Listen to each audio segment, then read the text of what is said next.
Assalamualaikum warahmatullahi wabarakatuh.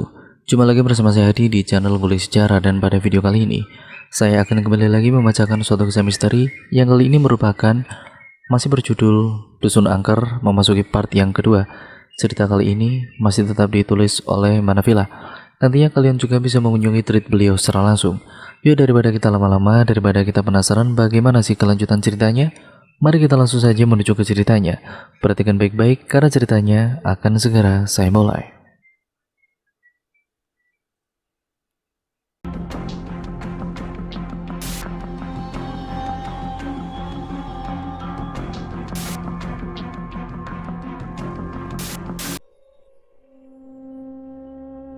Warga lainnya terlihat menggerak-gerakkan kedua tangan seolah sedang menggunakan bahasa isyarat. Namun ia belum dapat membuat Arkim mengerti akan maksudnya apa. Pak Tohar mengamati dengan seksama gerakan-gerakan warga yang sedang menggunakan isyarat itu. Intinya dia ingin kita pergi dan jangan pernah kembali ke dusun ini. Ini aneh. Kalau menurut rumor, orang yang mereka tangkap tidak akan pernah kembali lagi, bahkan dalam bentuk mayat sekalipun. Ucapnya seraya terus mengamati gerakan warga tersebut. Lalu, bagaimana dengan Sulman, Pak Idlam, dan istrinya? Mereka juga belum kembali. Lalu bagaimana dengan mayat itu? Dani tampak penasaran setelah Pak Tohar menerjemahkan bahasa isyarat warga tersebut. Ia juga mengatakan jika dusun ini sedang terancam, ada sebuah kelompok yang ingin dusun ini diratakan sebab nan jauh di bawahnya terdapat cadangan emas yang berlimpah. Kelompok tersebut telah mengeksplorasinya dan dusun ini harus dibebaskan. Tentu saja warga dusun menolak karena mereka tidak ingin tanah leluhur mereka dieksploitasi demi kepentingan bisnis. Berarti kelompok yang dimaksud adalah korporasi atau perusahaan yang bergerak di bidang pertambangan khususnya emas dan perak, tutur Pak Tohar. Masalahnya adalah di mana mereka menyembunyikan Sulman, ucap Dani seraya menoleh ke arah Arhan yang telah tersadar. Di mana ini? Mereka menangkap kita, gumamnya. Menurutmu? Saudani. Sementara Pak Tohar terus memperhatikan gerak-gerik warga yang menggunakan isyarat itu. Selebihnya dia mengatakan bahwa dia pusing karena di antara tawanan yang lainnya tidak ada yang mengerti akan isyaratnya. Ucapnya dilanjutkan dengan berteriak. Halo. Para warga yang sedang mengerumuni Arkim tersebut lantas berpaling ke arah Pak Tohar. Pak Tohar lantas meronta ingin ikatannya dilepas. Tidak lama kemudian dua orang warga maju ke arah Pak Tohar. Mereka selanjutnya membuka ikatan Pak Tohar dan memindahkan ikatan Arhan ataupun Ahran ini ke belakang Dani dan Cayut. Salah seorang warga kemudian menodong Pak Tohar menggunakan golok, sementara satunya lagi mempersilahkan Pak Tohar berbicara menggunakan isyarat. Pak Tohar kemudian mulai membuat gerakan-gerakan isyarat. Kami kemari untuk mencari teman kami yang hilang. Kami menduga mereka hilang karena menemukan dusun ini. Mereka tidak dapat ditemukan karena kalian menyembunyikan mereka. Warga yang menodong Pak Tohar mendadak menempelengnya dengan keras. Ia juga hendak kembali menempeleng Pak Tohar jika tidak dihentikan oleh warga lainnya. Tidak lama warga yang sedang menjadi lawan bicara Pak Tohar menggerakkan tangannya. Jangan sembarangan menuduh. Kami tidak pernah menyembunyikan siapapun yang kepergok datang ke dusun kami. Mereka selalu kami biarkan pergi dengan syarat mereka jangan lagi datang kemari. Pak Tohar menggeleng. Ada mayat yang tidak berbau, tergeletak tidak jauh dari dusun ini. Apa kalian tahu mayat itu? Kalau untuk mayat itu, kami akui kami yang membunuhnya. Itu adalah mayat salah seorang dari kelompok yang ingin menghancurkan dusun kami demi penggalian emas. Kami terpaksa membunuhnya dan membiarkannya begitu saja. Itu kami tunjukkan sebagai peringatan untuk kelompok para penggali terhadap orang-orang mereka.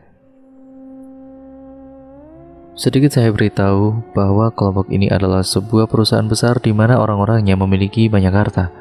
Dengan harta tersebut mereka bebas melakukan apapun demi mencapai tujuannya. Sampai sini paham? Para warga terlihat saling pandang. Raut wajah mereka mendadak memancarkan aura kecemasan. Kami sudah melakukan kesalahan besar. Begitu? Tanya warga yang menjadi lawan bicara Pak Tohar. Bisa jadi, tapi sepertinya mereka belum menemukan mayat itu. Jika mereka menemukannya, akan ada pembalasan dari mereka, tukas Pak Tohar. Tapi kami siap mati untuk mempertahankan kelangsungan kehidupan kami. Kami tidak ingin kehilangan tanah leluhur hanya karena rayuan kelompok penggali itu, tukas warga itu. Selanjutnya, ia berbicara kepada warga lainnya disambut dengan perginya mereka dengan segera ke suatu tempat. Meski begitu, saya tidak mau membuat kaum perempuan dan anak-anak berada dalam risiko bahaya. Oleh karenanya mayat itu harus diambil untuk dikremasi. Katanya menggunakan isyarat. Pak Tohar menatap ke arah warga tersebut. Kenapa mayat itu bisa tidak berbau sama sekali? Racun yang dioleskan di mata panah bisa meminimalisir, bahkan menghilangkan sama sekali bau busuk dari bangkai itu. Itu terdengar mustahil, tapi begitulah adanya. Tukas warga itu seraya melihat ke arah orang-orangnya yang telah kembali tanpa membawa apapun. Wah, celaka, mayatnya sudah hilang. Ia berbicara menggunakan isyarat kepada Pak Tohar. Namun kemudian seseorang muncul dari balik pintu sebuah rumah yang ukurannya lebih besar dari rumah-rumah lainnya, serta memiliki desain yang juga berbeda. Kemunculannya mendadak disambut oleh semua warga dengan berlutut di tanah, menghadap ke arah orang yang merupakan seorang laki-laki yang mengenakan setelan pakaian adat lengkap dengan penutup kepala. Warga yang tadi berdialog dengan Pak Tohar terdengar berbicara dengan bahasa lokal, sedangkan Pak Tohar beserta Arhan dan juga Dani, mereka terkejut bukan kepalang saat melihat kemunculan orang tersebut yang mereka sangat kenali. Mereka merasa tidak habis pikir bagaimana bisa orang itu ada di dusun ini dan sangat dihormati oleh warga dusun. Pak Ihsan, ucap Pak Tohar terperangah, sedangkan Pak Ihsan hanya menatap ke arah Pak Tohar dan yang lainnya. Laki-laki yang adalah Pak Ihsan tampak mengisyaratkan agar para warga ini berdiri. Selanjutnya ia turun dari rumah besar yang merupakan rumah panggung itu. Saya tadinya tidak akan keluar menampakkan diri dan membiarkan para warga menyelesaikan urusan ini, sebab saya tidak ingin rahasia saya terbongkar. Tapi setelah saya menyimak apa yang kalian diskusikan, saya menjadi terpancing untuk keluar, apalagi setelah mayat itu tidak ada di tempat itu, tutur Pak Ihsan seraya menghampiri Pak Tohar. Selamat datang di dusun kami, Pak Tohar dan kawan-kawan, lanjutnya. Sehingga ceritanya Pak Ihsan yang ternyata adalah kepala dusun terpencil tersebut meminta warganya untuk melepaskan Pak Tohar dan yang lainnya. Namun sebelum membiarkan mereka pergi, Pak Ihsan ini membeberkan hal-hal yang berkaitan dengan hilangnya Sulman dan pasangan suami istri bosnya Arkim. Pengkhianatan bisa terjadi di mana saja tanpa terkecuali, begitupun di dusun yang saya pimpin ini. Karena merasa tidak puas dengan keputusan saya dan mayoritas warga untuk menolak berkompromi dengan perusahaan tambang itu. Beberapa orang warga yang kontra memilih pergi dan berasimilasi dengan kehidupan luar sana. Meski mereka pergi, namun bukan berarti mereka menyerah. Karena sikap kontra itulah, mereka menjadi sangat fanatik hingga mencari bagaimana caranya berbagai cara untuk melenyapkan dusun ini, termasuk dengan melakukan serangkaian penculikan dan pembunuhan, tutur Pak Ihsan di ruangan tengah rumahnya saat berbincang dengan Pak Tohar dan yang lainnya. Jadi maksud Pak Ihsan, Sulman diculik oleh mantan warga Bapak? Tanya Dani sambil menatap penasaran ke arah Pak Ihsan. Sementara saya berasumsi seperti itu, mereka begitu benci kepada saya dan pada warga yang mendukung saya, di samping mereka tergoda akan harta benda yang ditawarkan oleh perusahaan itu. Karena kebencian dan nafsu akan harta, mereka melakukan serangkaian teror yang seolah-olah dilakukan oleh kami. Seolah-olah kami yang menculik atau membunuh orang-orang yang tersesat di dusun ini. Untuk kasus mayat yang kalian temukan, saya akui itu adalah kesalahan fatal dari saya dan para warga. Kami terlalu cepat mengambil tindakan tanpa memikirkan akibat yang akan terjadi nantinya. Namun sekarang sudah terlanjur. Mungkin dusun ini akan segera musnah hanya dalam hitungan hari dan berganti menjadi lahan eksplorasi pertambangan dan dipenuhi kendaraan dan juga para pekerja, kata Pak Ihsan seraya menghela nafas. Saya juga turut merasa risau, Pak. Lalu soal ketertutupan dusun ini, apakah terkait dengan perusahaan tambang itu? Tanya Pak Tohar. Pak Ihsan tidak segera menjawab pertanyaan Pak Tohar itu. Ia termenung beberapa saat kemudian menghela nafas. Dusun ini sebenarnya tidak pernah menutup diri dari orang luar. Kami sangat menyambut dengan senang hati kedatangan para pengunjung. Namun, belakangan ini kami merasa trauma menerima kembali kedatangan orang luar. Ini tidak lepas dari datangnya seorang laki-laki yang tersesat ke dusun ini pada 3 tahun yang lalu. Kami sudah berbaik hati menolongnya, membantunya pulang. Tapi apa balasannya?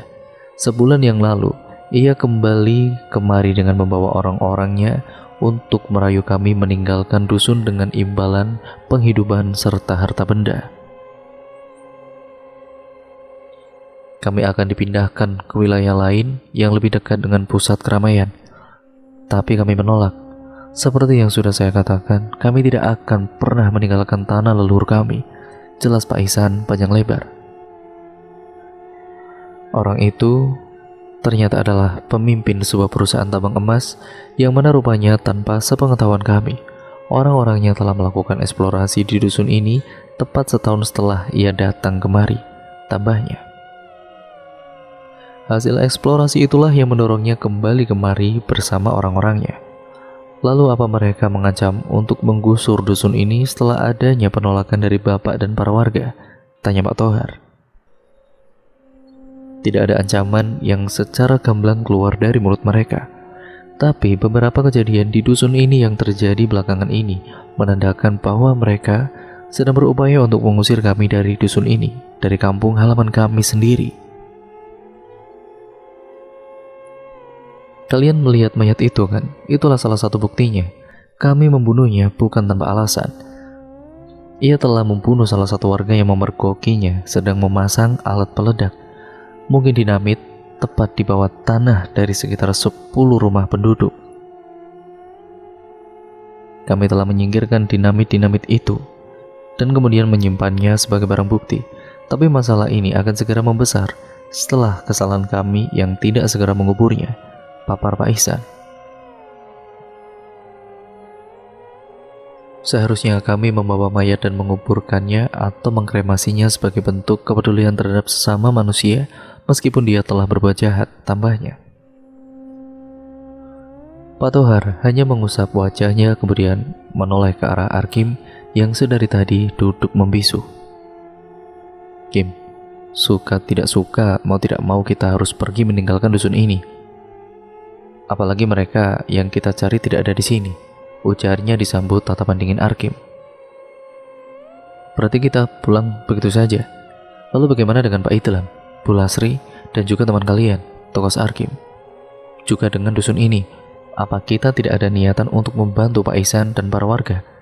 Timbal Arhan ataupun Ahran yang disambut tatapan bingung Pak Tohar. Biarkan kami menghadapi masalah ini sendiri. Saya tidak ingin ada campur tangan orang luar, malah hanya akan mempersulit keadaan, kata Pak Ihsan. Saran saya, kalian sebaiknya pulang. Mengenai teman-teman kalian yang diculik para mantan penduduk dusun ini biar saya yang atasi.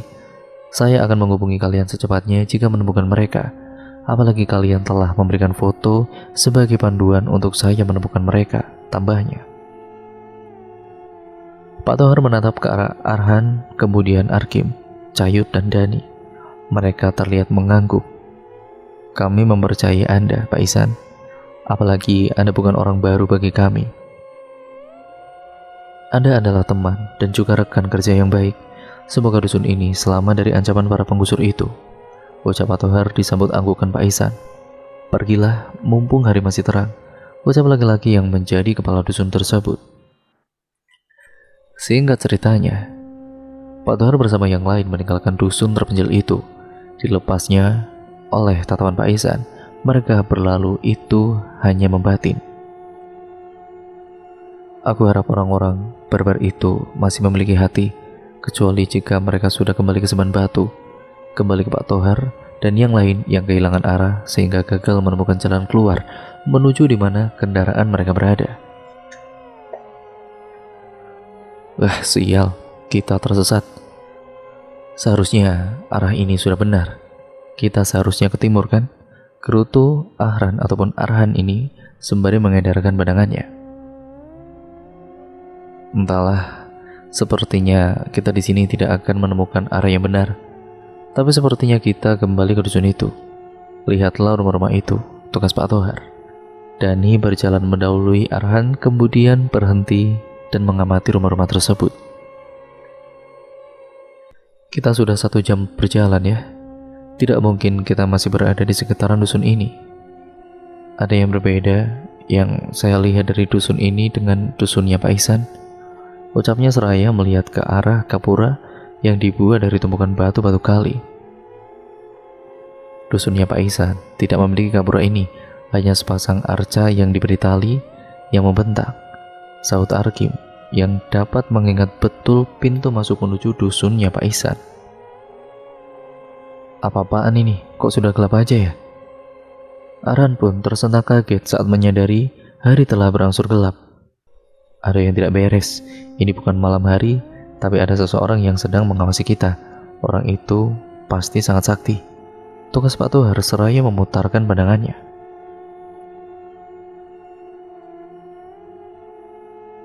Firasatku mengatakan, orang-orang gelap itu yang sedang mengintai kita, kata Cayut saat melihat kelebatan banyak siluet di antara pepohonan yang memisahkan antara posisi ia dan kawan-kawan dengan rumah-rumah dan gapura tersebut.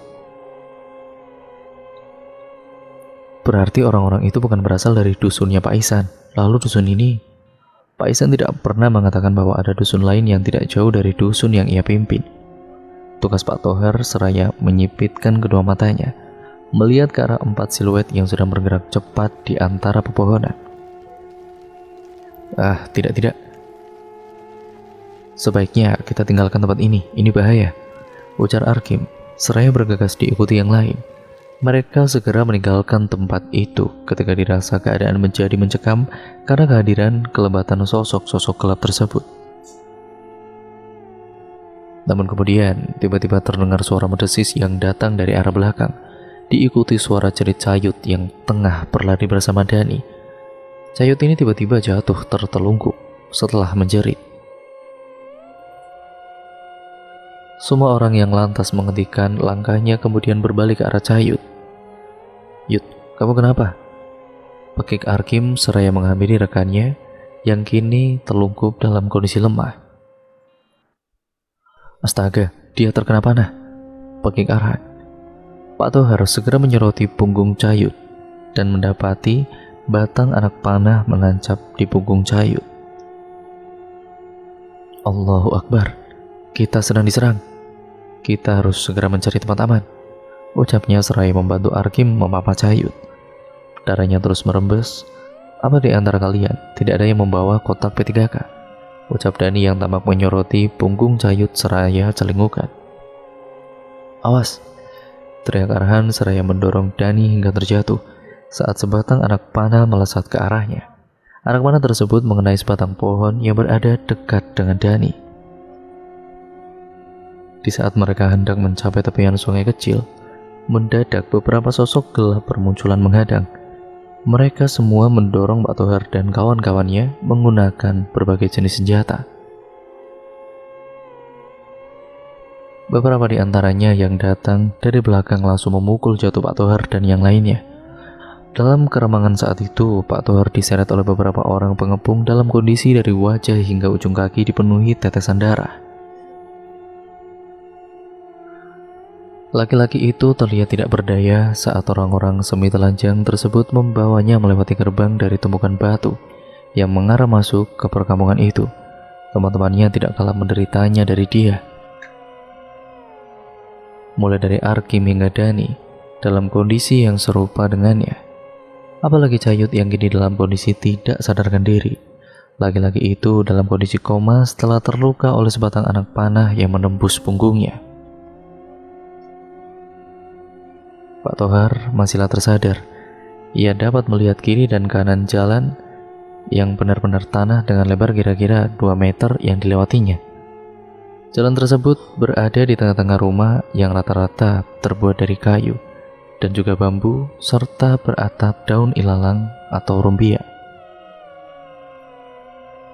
Pak Tohar kala itu terkesiap saat melihat sebuah tiang pancang kayu yang menancap ke tanah. Ya bagaimana tidak, di atas tiang panjang tersebut terdapat sesosok tubuh manusia yang dipajang dalam kondisi sebagian tubuhnya telah rontok hingga memperlihatkan tulang-tulangnya. Ia berkedip ngeri saat melihat itu, apalagi saat ia menyadari bahwa mayat yang dipajang itu sudah tidak berkepala. Yang lebih membuatnya terkejut adalah ternyata mayat tersebut bukan satu-satunya. Ia melihat mayat yang lainnya yang dipajang di atas tiang pancang yang juga dalam kondisi telah membusuk. Mayat-mayat yang dipajang itu pun ya rata-rata sudah tidak berkepala. Namun bukan berarti semuanya. Ada satu mayat yang terlihat masih memiliki kepala namun terbungkus semacam kantung yang terbuat dari karung goni. Mayat yang satu ini lebih terlihat jelas karena adanya sebuah obor yang menyala tepat di seberangnya. Tidak lama kemudian, orang-orang dari dusun angker itu tiba di depan sebuah bukit kecil yang bagian puncaknya berupa dataran rata. Tampaknya bukit tersebut sengaja ditata seperti itu dengan tujuan tertentu. Sesamanya di depan bukit yang dikelilingi rumah-rumah itu, mereka berhenti sejenak. Setelah salah seorang dari mereka berlari memutari bukit tersebut, iring-iringan yang membawa Pak Tohar dan yang lainnya melanjutkan langkah menaiki bukit itu. Dalam keremangan saat itu, mereka mengikat buruannya di bawah tiang pancang yang jumlahnya sama dengan jumlah buruannya, yaitu 5. Salah seorang dari mereka menyerahkan beberapa obor yang telah tersedia di bukit tersebut. Obor-obor itu kemudian menerangi tempat tersebut. Terlihatlah orang-orang yang kebanyakan adalah laki-laki itu hanya mengenakan pakaian yang minim, bahkan pertanda mereka adalah suku primitif yang memiliki peradaban yang terbelakang. Mereka tampak mengacung-acungkan senjata ke arah para buruannya. Salah satu dari mereka tampak berbicara kemudian mendekat ke salah satu buruan, yaitu Pak Tohar. Ia membawa sebilah senjata sejenis parang yang tampak berkilat terkena cahaya dari obor yang menyala.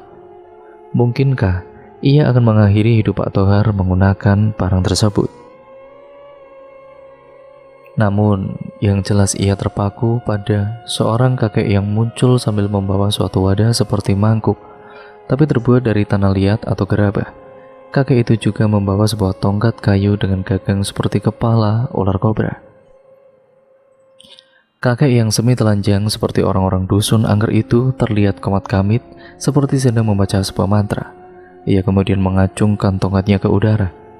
Selanjutnya, ia menghampiri orang-orang yang tengah bersiap menghabisi buruannya, yang dalam hal ini adalah Pak Tohar. Ia memberi isyarat berupa gerakan tangan di depan leher yang artinya habisi dia, seraya menaruh wadah dari gerabah tepat di hadapan Pak Tohar. Mungkin wadah itu akan digunakan untuk menampung darah dari korban yang sebentar lagi akan dihabisi. Orang tersebut mengangguk kemudian mengangkat parangnya dan mengarahkannya ke tengkuk Pak Tohar, kemudian secepatnya menebaskannya. Namun, mendadak ia membatalkan gerakannya ketika sesosok nenek-nenek berwajah menyeramkan serta berambut panjang mengembang menampakkan diri tepat di hadapannya. Eksekutor Pak Tohar itu lantas mundur sembari melotot ke arah sosok mistis yang sebelumnya adalah sosok yang mengganggu Pak Tohar dan kawan-kawan. Sosok itu menyeringai kemudian tertawa berderai. Sosok nenek tersebut kemudian melayang meliuk ke arah Arhan yang dalam kondisi lemah. Selanjutnya, sosok itu memasuki tubuh Arhan, di mana pemuda tersebut langsung beringas memutuskan tali ikatannya. Sosok nenek tersebut kemudian melayang meliuk ke arah Arhan yang dalam kondisi lemah. Selanjutnya, ia berdiri tegak menghadap ke arah orang-orang dusun angker yang kini tengah terkejut melihat kejadian tersebut. Dua di antara mereka lantas maju menyerang ke arah Arhan yang tengah dirasuki oleh sosok nenek gondrong tersebut. Mereka menyerang menggunakan senjata andalan seperti parang ataupun tombak. Kesemua orang tersebut menyerang secara bersamaan. Namun, Arhan dapat mengimbangi serangan orang-orang itu. Sambil mengaum, ia berbalik menyerang dengan pukulan dan tendangannya yang sangat cepat. Alhasil, seluruh serangannya berhasil menghantam para penyerangnya hingga terdorong keras ke belakang. Mereka pun berjatuhan dalam kondisi terlentang dengan darah meleleh dari mulutnya masing-masing. Arhan yang sedang kerasukan itu tampak menyeringai sembari mengeluarkan suara tawanya yang menggema ke langit. Orang-orang itu tidak mampu bangkit kembali untuk menyerang Arhan lagi. Mereka terkapar tidak berdaya. Sementara itu, sisa dari para warga dusun angker termasuk kakek pembawa tongkat berkepala kobra tampak mundur perlahan sambil melihat dengan mata membelalak ke arah Arhan. Sedangkan Pak Tohar ini kemudian bersama dengan yang lainnya bisa melihat dengan penuh kekagetan ke arah Arhan yang kini telah terlihat begitu beringas. Ya, pemuda itu kini terlihat sedang mengintimidasi salah seorang warga yang posisinya berada lebih dekat darinya. Tunjukkan di mana pimpinan para pengeruk tanah itu. Aku ingin membalas dendam kepadanya. Dia telah membunuh cucuku yang tersisa. Aku harus menemukannya. Dengan tubuh ini aku akan menghabisinya. Arhan berkata dengan suara serak semu, berdengung pertanda ia sedang dikendalikan oleh sesuatu yang sangat kuat. Mendadak ia melesat kemudian mencekik orang yang berada di hadapannya itu. Dalam sekejap, sosoknya benar-benar menghilang bersama orang yang ia cekik tersebut. Pak Tohar dan yang lain jelas sangat panik saat menyaksikan Arhan menghilang dalam sekejap di hadapan mereka. Arhan, Arhan, teriak Pak Tohar sembari meronta berusaha melepaskan ikatannya. Dani dan juga Arkim melakukan hal yang sama, namun orang-orang dusun angker yang tersisa rupanya tidak serta-merta membatalkan rencana mereka untuk menghabisi atau mengorbankan Pak Tohar dan yang lainnya. Terlebih, dukun mereka masih ada, membuat mereka tetap melanjutkan rencananya. Kini setidaknya 10 orang dari mereka menyerbu ke arah Pak Tohar dan yang lain, seraya mengacungkan parangnya. Mereka menebaskan parangnya ke arah para korbannya yang dalam keadaan meronta-ronta ingin melepaskan diri. Mendadak, seseorang muncul sembari melepaskan beberapa anak panah sekaligus ke arah orang-orang tersebut, hingga beberapa di antara mereka berjatuhan. Maaf kalau aku terlambat, ucap orang yang mengenakan jaket bertudung berwarna hitam serta bertatakan butiran berwarna putih. Ia bergegas ke arah Pak Tohar dan yang lainnya. Ia juga menghalau beberapa orang penduduk dusun angker yang masih merangsek ke arah Pak Tohar. Mengeroyok orang yang sedang terikat sangat pengecut, ucap lelaki bertudung bersenjatakan panah itu seraya menendang salah seorang penyerang hingga jatuh terjerembab. Setelah ia berhasil memukul jatuh orang-orang tersebut, ia menghampiri Pak Tohar, kemudian melepaskan ikatannya. Pak Tohar, sekarang bisa membantu yang lain melepaskan ikatan. Saya akan menguasai para manusia haus darah ini, ucap orang tersebut seraya membidikan panahnya pada sang dukun yang sedang kebingungan. Di balik mimik wajah bingungnya, rupanya sang dukun sedang merencanakan hal yang tidak terduga. Itu terlihat setelah ia tiba-tiba membanting wadah mangkuk dari gerabah ke atas tanah hingga menimbulkan suara berderak keras sekali.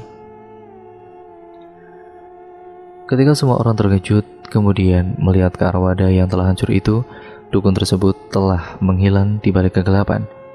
meninggalkan orang-orangnya yang masih dalam kondisi terluka di atas bukit pendek itu. Sementara pria bertudung yang adalah Pak Ihsan hanya bisa menghela napas seraya menyimpan panahnya kembali. Kakek itu cerdik juga. Sangat tidak masuk akal, suara bantingannya dapat membuat perhatian kita teralihkan. Ngomong-ngomong, terima kasih Pak Ihsan, Anda sudah menolong kami. Jika Anda tidak datang, wah mungkin kami sudah menjadi mayat yang terpampang di atas tiang panjang itu, ujar Pak Tohar seraya menatap ke arah Pak Ihsan yang sedang termangu. Arahan di bawah demit itu. Ini masalah karena makhluk itu tidak bisa dikatakan sebagai makhluk baik.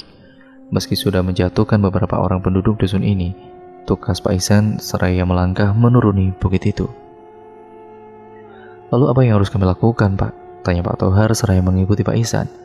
Apa kita tidak sebaiknya pulang saja, Pak Tohar? Lagi pula kita tidak tahu arahan dibawa kemana kan? Jadi kita tidak bisa mencarinya, kata Arkim yang juga turut mengikuti Pak Ihsan. Ngomong-ngomong, di mana Mas Cayut? Ujar Dani membuat semua orang menoleh ke arahnya. Ya ampun, kenapa kita bisa lupa? Kata Pak Tohar seraya berbalik hendak ke atas bukit namun dicegah oleh Pak Ihsan. Dia juga harus dicari. Dukun itu yang membawanya, ucap Pak Ihsan membuat Pak Tohar menghentikan langkahnya. Jadi, selain mencari arahan, kita juga harus mencari Cayut. Padahal tujuan kita kemari untuk mencari Sulman dan yang lainnya. Erang Pak Tohar dengan frustasi. Tenanglah Pak Tohar, saya akan membantu Anda mencari Sulman dan yang lainnya. Untuk Arhan dan yang satunya, untuk sementara kalian harus mencarinya sendiri. Nanti saya akan menyusul jika pencarian saya berhasil ataupun sebaliknya, tugas Pak Ihsan. Pak Tohar dan juga Dani saling pandang kemudian melihat ke arah Arkim yang sedang menatap ke arah salah satu mayat yang dipajang di atas tiang. Mendadak Arkim jatuh berlutut kemudian menangis terseduh-seduh. Usdah, aku tidak menyangka kalau dirimu berakhir di sini, di atas tiang ini. Padahal waktu lebaran kemarin kita baru saja bertemu, bersilaturahmi di rumah Abah Sarip. Aku benar-benar tidak menyangka. Pak Tohar dan yang lain segera menghampiri Hakim sembari melihat ke arah mayat yang terpampang masih dalam kondisi lengkap. Bahkan wajah mayat tersebut terlihat jelas saat terkena cahaya lampu senter.